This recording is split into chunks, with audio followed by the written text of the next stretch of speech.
I'm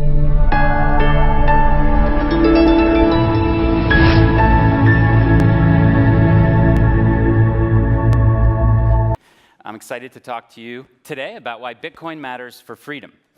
And I only have 7 minutes, so we're going to dive right into it. So we're at a moment in time where we can go down one of two paths in our societies. We can go down a path where all of our interactions are censored and surveilled and policed, or whether we go down a path where we can preserve some sort of sovereignty and freedom and liberties in the way that we interact with each other as humans. Well, what might that centralized world look like? Well, we don't really have to run a thought experiment, unfortunately.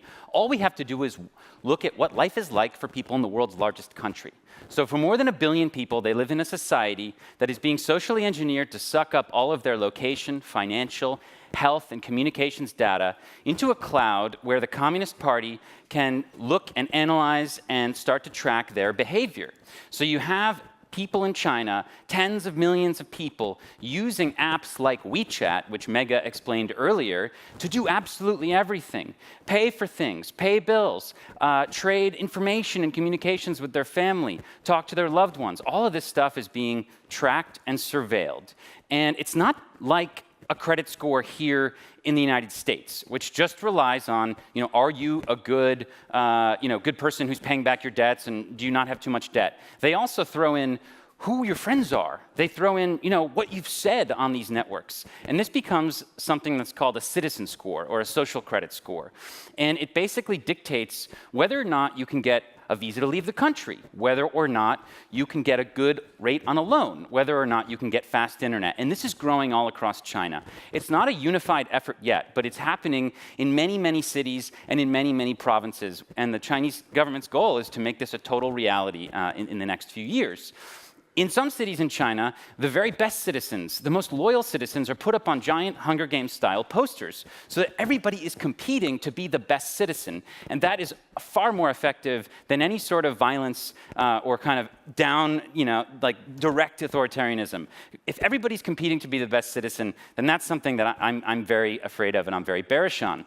Now, it's not just these competition systems and social credit scores. It's also advances in the actual technology itself. So that might be a policewoman, and it might be that it looks like she's got Google glasses on. But actually what she's looking at is something like this, which is a live demo of one of these companies that's actually selling its services to the Chinese government. So these police men and women and drones and all kinds of different devices, there's going to be 1 billion cameras in China by the end of 2020, according to the government, are going to be seeing all this data on you.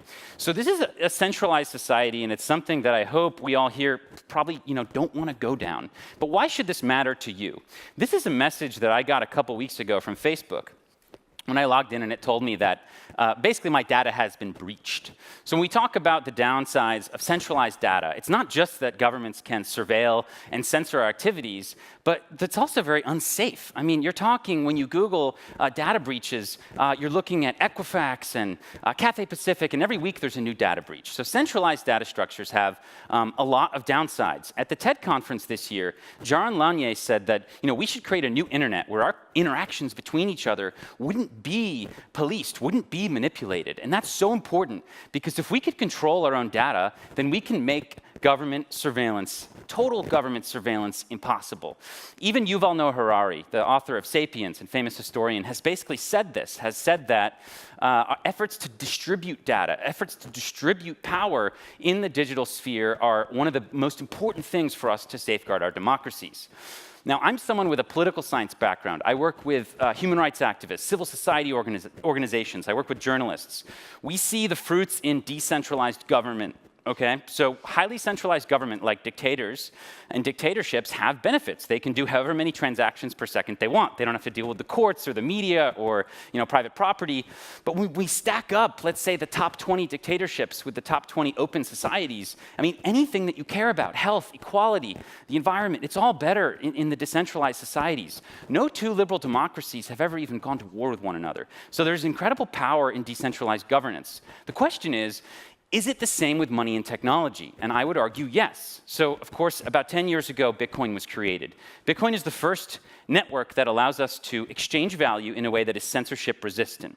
It offers global censorship resistance. If I send you a Bitcoin transaction, nobody can stop that. It's the first unstoppable money.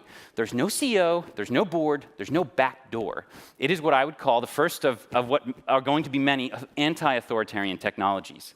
And in the same way that the internet disrupted information monopolies, whereby governments and rich people basically controlled the news and now they don't, I think Bitcoin's going to disrupt financial monopolies. And that's going to start at the edge, right? So in Venezuela, that's how much money it costs to buy a roll of toilet paper today because of hyperinflation.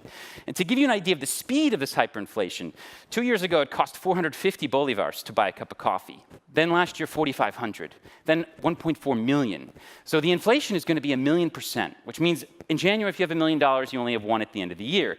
Venezuelans are using Bitcoin as an escape valve from this. And as Nassim Nicholas Taleb has said, Bitcoin gives us, the crowd, an insurance policy against an Orwellian future. And as you saw Mega show earlier, people in China are using digital devices for everything when it comes to cash. Cash is privacy, cash is free speech. But when you give money to beggars now, you're doing it with Alipay or WePay, and that's important. We're all moving to cashless societies, this much is obvious. So the question is, what kind of cashless society do you want to live in? And these things like Bitcoin are more important for people who live in these red countries, these highly centralized government structures, okay? So it doesn't matter so much if you live in San Francisco, but if you live in Moscow or Riyadh or Beijing, if you're one of the 4 billion people who live under an authoritarian regime, these things like Bitcoin and other decentralized technologies are really important. Now, fewer than 1% of all people on Earth have ever interacted with Bitcoin or cryptocurrency. So this is a pretty massive human and market impact. You can decide which one, but I think it's both. When we think about where we are with Bitcoin, think about the mobile phone in 1990. This is a primitive technology that has a long way to go and could see massive adoption if we all start working on these technologies. And it's not just Bitcoin, it's censorship-resistant storage like IPFS, it's encrypted data and communications like Signal, it's zero-knowledge cryptography like Zcash, it's peer-to-peer payment networks like Lightning, and it's decentralized internet access like Gotenna. So take a look at this slide. These are kinds of technologies that we should be exploring and learning from, because in the end, we can't trust governments and companies to take care of our privacy and data. That's a harsh lesson we've learned. But look into these technologies, learn about how they work, and I guarantee you'll find some interesting stuff. And together, we can invest in these decentralized technologies and fight the surveillance state. Thank you very much.